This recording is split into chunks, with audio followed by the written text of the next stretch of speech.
Practice Test 2. You will hear a number of different recordings, and you will have to answer questions on what you hear. There will be time for you to read the instructions and questions, and you will have a chance to check your work. All the recordings will be played once only. The test is in 4 sections. Write all your answers in the listening question booklet. At the end of the test, you will be given 10 minutes to transfer your answers to an answer sheet. Now turn to section 1 of your question booklet.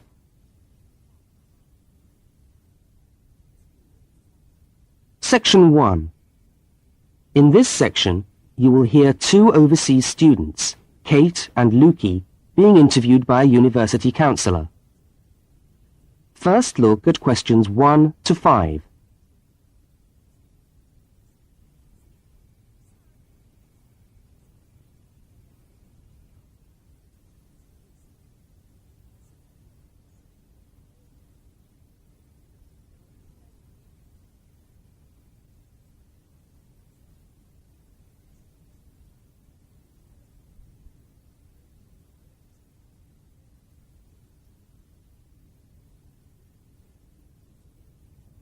You will see that there is an example which has been done for you. On this occasion only, the conversation relating to the example will be played first.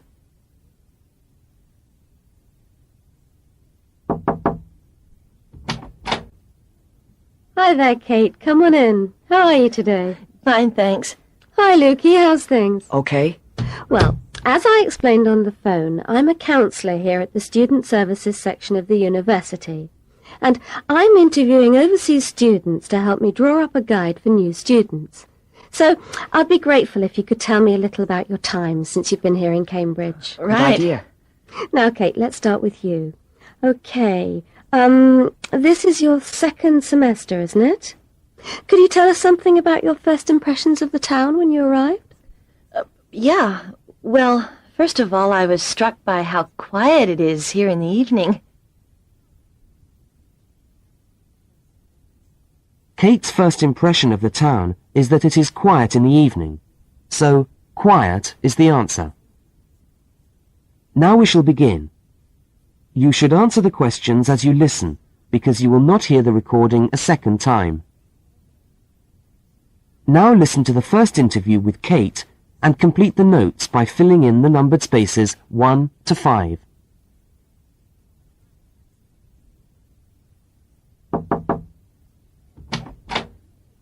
Hi there, Kate. Come on in. How are you today? Fine, thanks. Hi, Lukey. How's things? Okay. Well, as I explained on the phone, I'm a counsellor here at the Student Services section of the university. And I'm interviewing overseas students to help me draw up a guide for new students. So I'd be grateful if you could tell me a little about your time since you've been here in Cambridge. Right. Good idea. Now, Kate, let's start with you. Okay, this is your 2nd semester, isn't it? Could you tell us something about your first impressions of the town when you arrived?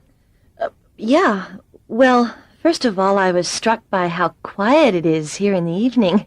Yeah, I suppose Cambridge is a quiet place. Where did you live when you first arrived? Well, I went straight into student accommodation. It was a kind of student hostel. Ah, right. So, you didn't have to worry about doing your own cooking or anything like that? No, but sometimes I wished I had. The food at the hostel was awful. Oh, dear. But how were the other students? To be honest, I haven't managed to make many friends, even though the place is full. People seem to keep to themselves. They're not really very friendly. Oh, I'm sorry to hear that. Well, what about the actual course? You're studying, I'm doing a master's by coursework in environmental studies. Oh, right. And how are you finding that? Yeah, well, it's been pretty good, really. I've enjoyed the course, but I feel there hasn't been enough contact with the lecturers. Oh. They all seem to be incredibly busy. The only chance I've really had to talk to them was on the field trip. Well, that's no good. Could anything be done to improve the course, in your opinion? Well, I think it would be helpful to have meetings with lecturers on the course, say once a fortnight, something like that. Regular meetings? Yes, that could certainly help. Now, Kate, we'll come back to you in a minute, but I'd just like to ask Lukey some questions. Before they continue the interview, look at questions 6 to 10.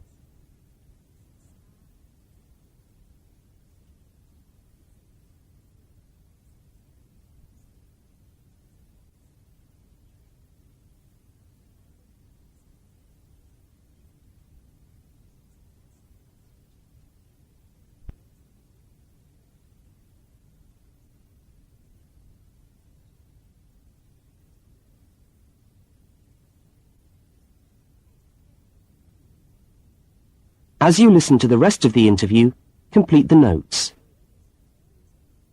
Lukey, where are you from? I am from Indonesia. And how did you find Cambridge when you first arrived? Well, I like it here. I think the city is very beautiful. What about your accommodation? Was that okay? Yes, okay. At first, I stayed with a family for 3 months. They were very kind to me, but they had 3 young children and I found it difficult to study. Right, I see. So after 3 months, I moved out, and now I live with 2 other students in a student house. It's much cheaper and we like it there. Good. And, what about your studies? What are you studying? I'm doing a Bachelor of Computing. Computing, I see.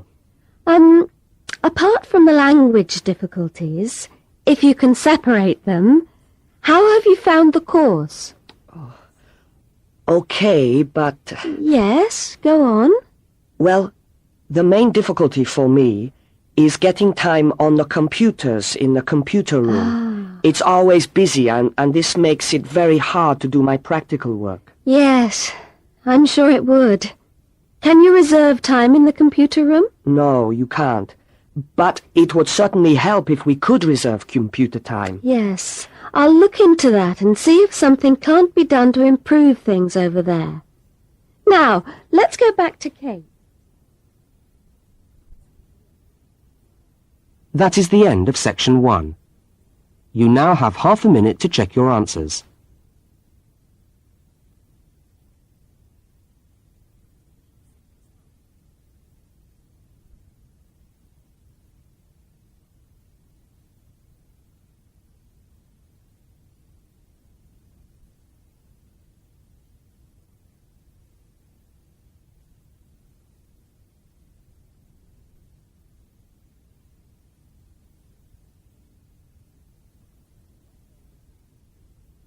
Now turn to section 2.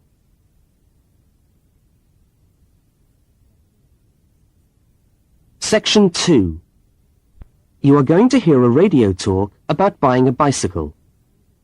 First, you have some time to look at questions 11 to 20.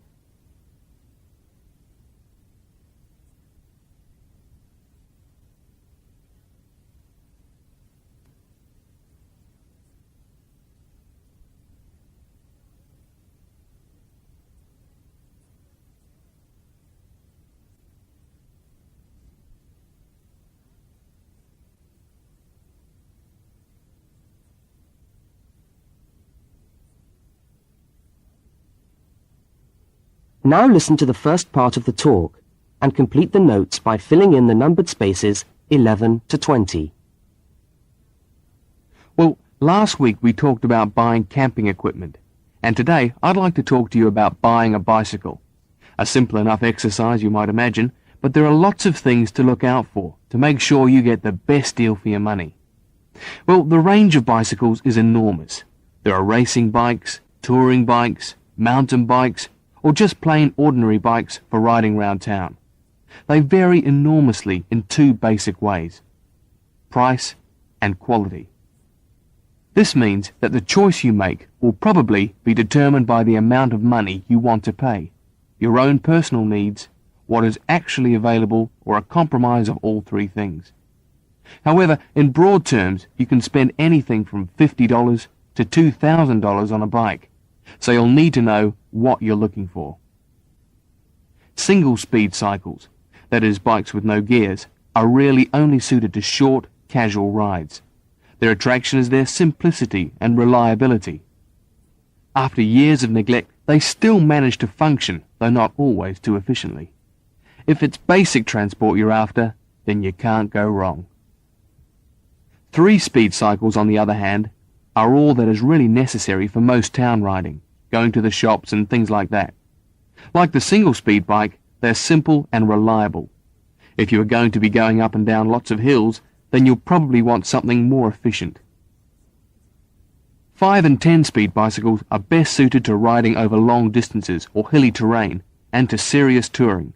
So if it's serious touring you're interested in, get a 5 or 10-speed bike. However, it's worth remembering that the difference in price between a 5 and 10-speed cycle is usually very little, and so it's well worth paying that little bit extra to get the 10-speed one. So I would tend to recommend the 10-speed bike as the price is similar. However, you'll be getting better quality components. Now the next thing we need to look at is size. Buying a cycle is like buying clothes. First of all, you find the right size, and then you try it on to see if it fits. Contrary to what you might imagine, the size of the cycle is not determined by the size of the wheels, except in children's cycles, but by the size of the frame. So you'll need to measure the length of your legs and arms to get a frame that is the right size for you. Well, that's all from Helpful Hints for today. That is the end of section 2. You now have half a minute to check your answers.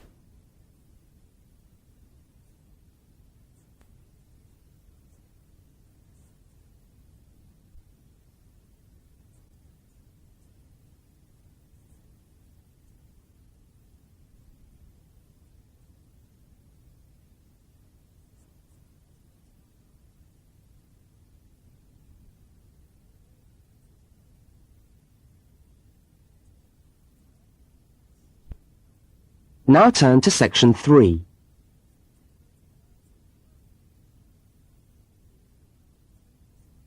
Section 3. In this section, you will hear a conversation between 2 students, Fiona and Martin, talking about a tutorial topic. First, look at questions 21 to 24.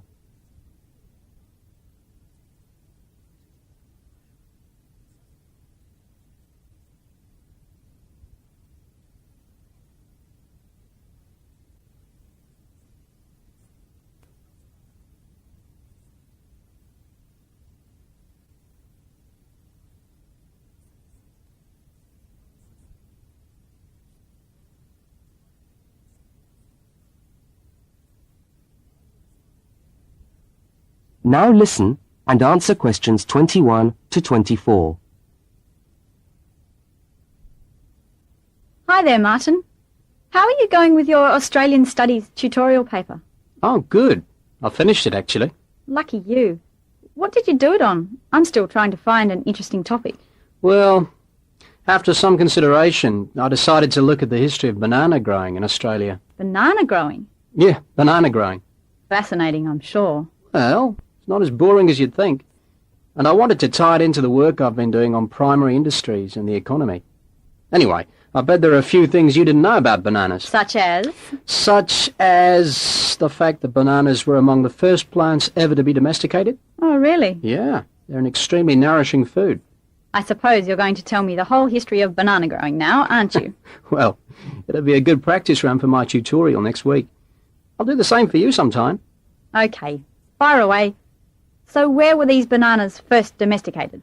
According to my research, the Cavendish banana, which is a type of banana, and the first type to be cultivated here, actually originated in China, but they had a fairly roundabout route before they got to Australia. You mean they didn't go straight from China to Australia? No, they didn't. It seems that in 1826, bananas were taken from South China to England. I suppose they'd have made a welcome addition to the English diet. Yes, I'm sure. Well, apparently there was an English duke who was particularly fond of bananas, and he used to cultivate them in his hothouse, which is where you have to grow them in England, of course, because of the cool climate. And they became quite popular in the UK. So he was the one responsible for cultivating the Cavendish banana, which was then introduced into Australia. I see, and we've been growing them ever since. Yeah. Now look at questions 25 to 32.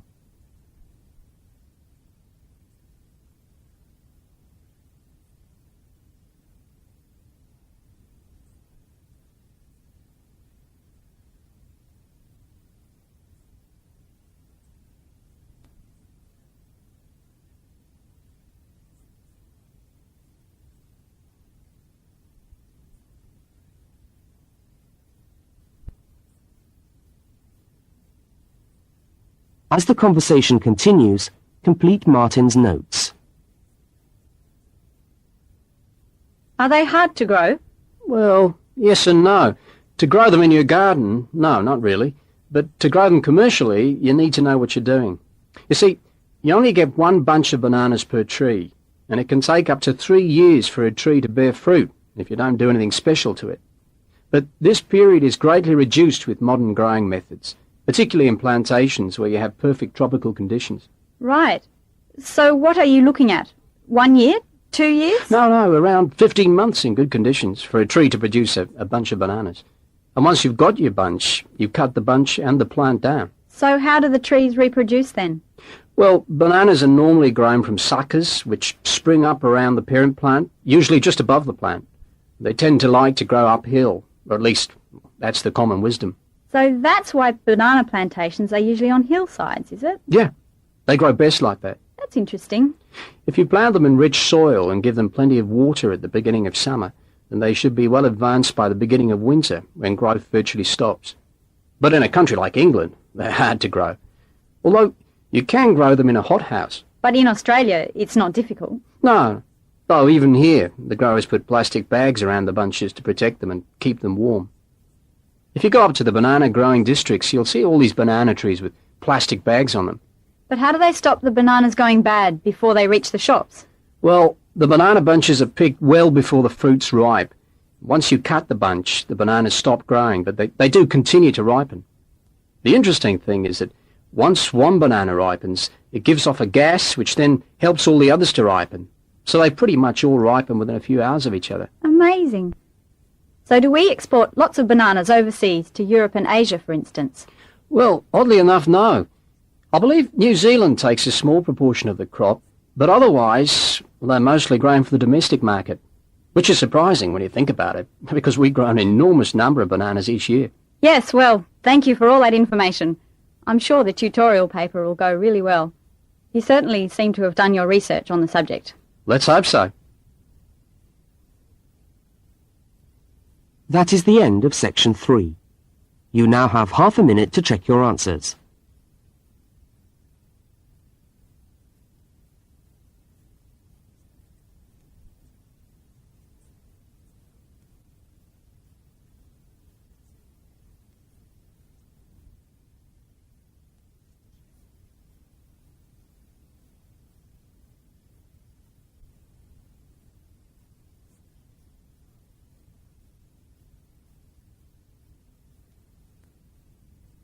Now turn to section 4.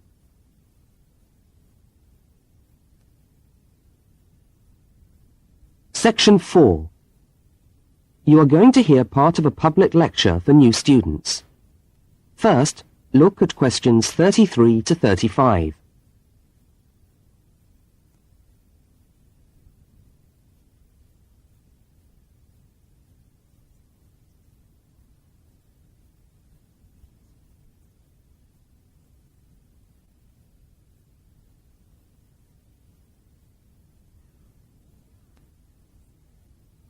Now listen and answer questions 33 to 35.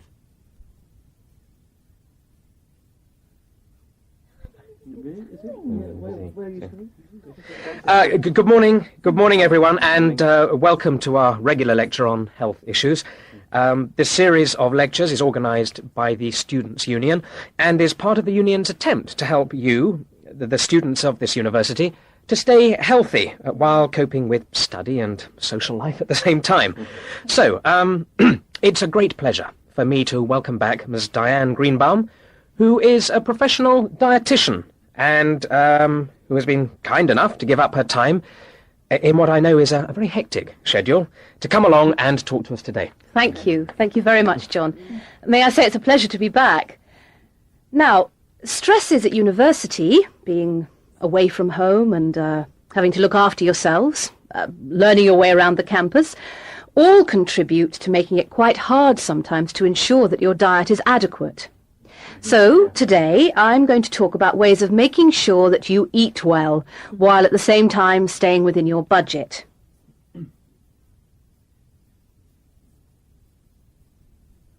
Now look at questions 36 to 41.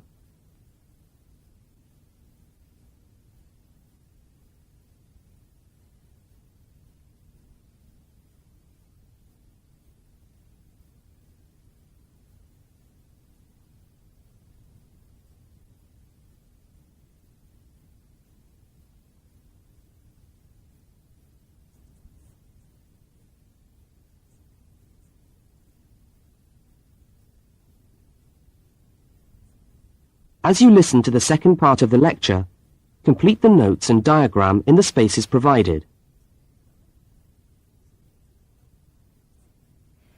If you have a well-balanced diet, then you should be getting all the vitamins that you need for normal daily living.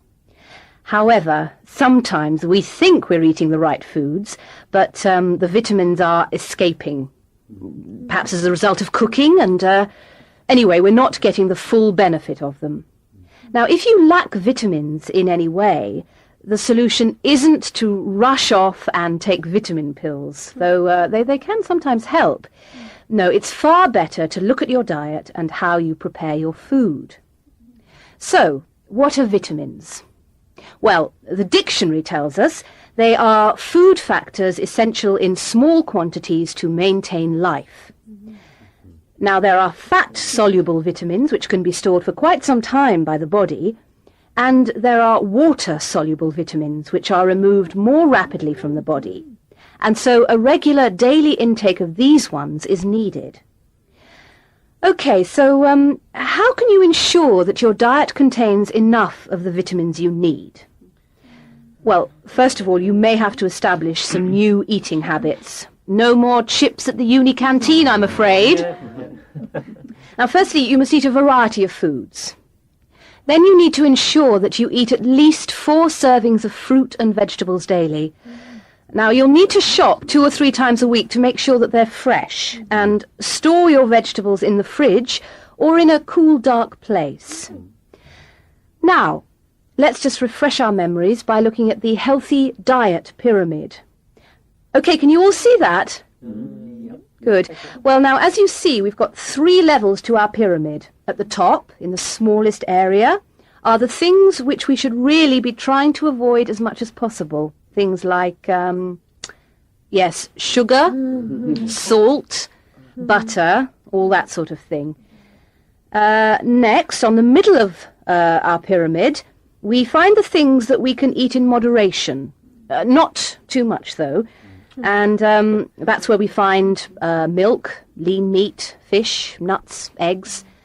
And then at the bottom of the pyramid are the things that you can eat lots of, because they're the things that are really good for you. And here we have bread, vegetables, and fruit.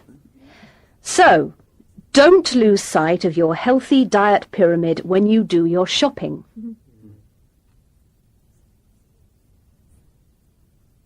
That is the end of section 4.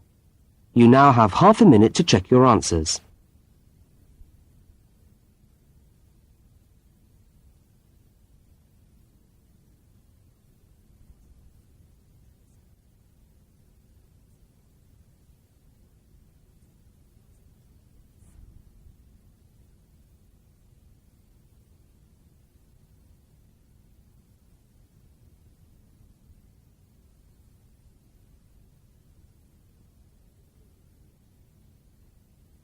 That is the end of the listening test.